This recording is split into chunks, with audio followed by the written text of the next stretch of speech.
Hey George, couple questions. How did you feel coming back for the first time in a few weeks? And also, I was wondering if you could take us through the 2-point conversion.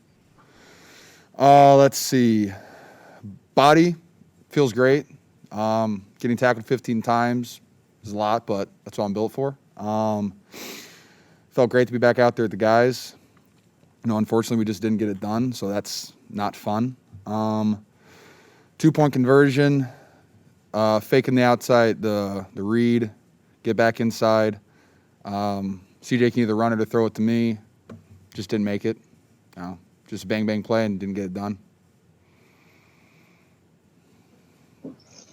Hey, George, after being 0-2 at home and after such a frustrating loss, how do you make sure that this game stays in the 24-hour rule and doesn't bleed into the week? We're professionals, and I just expect our team to flush it. You get 24 hours, and you flush it. If guys linger on that, then we have a bigger problem. It's football. You get 16 chances, and we have to come out there and just try to go 1-0 next week, and we'll hit the ground running on Wednesday. George, it appears that at times when you're being thrown the ball that you're not open, but you do maneuver your body so that you are open by the time the ball gets to you. Shanahan said that you've been working that on that during the off season. Can you talk about that a little bit? Yeah. I got paid to play tight end, to make catches, to run block, and so I have to be at the best of my game at all times. And I want to perform at my highest level when I can. And so the entire offseason I work on is catching the ball in many places that I can, running routes with CJ as many times as I can.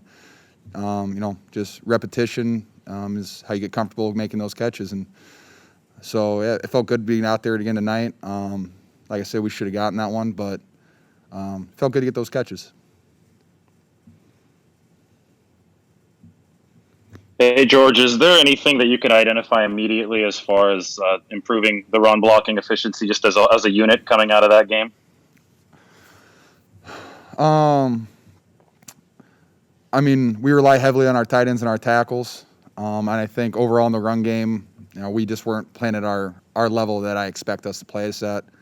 And I know that, Trent and Mike both expect to play at a very high level in the run game. And I thought, we just have to be better. And if we aren't better, that's what it's going to look like. I think that we're the best. I think we're the best run team in the world. We proved that last year, and we got to prove it again this year. And we just got to go back to work and figure out what went wrong and watch the film. I haven't seen it yet. But we have two amazing tackles, and I think we have some really damn good tight ends, and we can run the ball. So we just got to get back to that. George, can you describe what the mood is like in the locker room and just the overall, I guess, frustration or anger of not being able to get in rhythm throughout the game? I can't really hear you. What's the mood like in that locker room? What was the main tenor of what Coach Shanahan said to you guys? The mood in the locker room, it sucks. Like I said, week one, losing sucks. It just does. Especially when, we have high goals. We want to get back to the Super Bowl. And when you go out and you play like that, there's not really any chance. So we have to look ourselves in the mirror. We have to say, hey, why are we not running the ball well? What are our issues? And we have to fix them. And, thankfully, we get another shot next Sunday, so we can try to go 1-0 on that week. And that's all we're going to be focused on. We're going to come back. We've been practicing really well, and we're just going to try to continue to get better and get used to each other because, it is a new season with new players. And we're just try to do everything that we can to get better on Wednesday. George, was the Eagles front doing anything different for you guys, or was it just not being able to get into a rhythm? I think a little bit of both. They definitely played us differently than they'd been playing the first 3 games of the season with their ends. And, we got to make an adjustment to that, and I expect us to be able to make adjustments to that because every team that we've played so far has given us looks that we haven't seen before. So I just hold us to a higher standard. What was the second part of that? Sorry.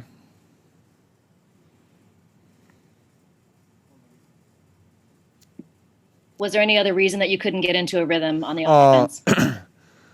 I think we missed out. We definitely had the opportunity to make some big plays, and we missed out on those. And so when you're not hitting those big explosive plays and you're putting yourself in 2nd and 10, 3rd and 10, 2nd and long, it's just hard to get a rhythm going because now you're trying to get that ground back. And so instead of just moving the ball consistently like we usually do, we were playing from behind behind the chains almost every single drive. And the drives that we went down and scored, like the opening of the second half, that was a great drive by the offense. We got to do that consistently, and we just didn't get it done tonight. Last one. Georgia, the receivers only had 2 catches through the first 3 quarters. Is there something specifically that the Eagles were doing to take that away, or were there just some other issues with the offense that were preventing you guys from spreading the ball around? I don't know. I don't think they were doing anything too special to keep our wide receivers from getting the ball. I think we have really, really talented wide receivers that can get open. And I have to watch the film. I don't know what Coach Shanahan said, but I expect our wide receivers to have a lot of make a lot of plays, catch the ball a lot. It's kind of hard for them to get catches when I have 15, so that might be my fault. But I expect them to come back next week and they're going to be just fine. Brandon's an incredible wide receiver. Debo's incredible. KB's been incredible. And we still got Trent in the slot. So I think they're going to bounce back, and we'll make sure they get the ball a lot more. Thank you, George. Thank you, guys. Sorry for keeping you waiting.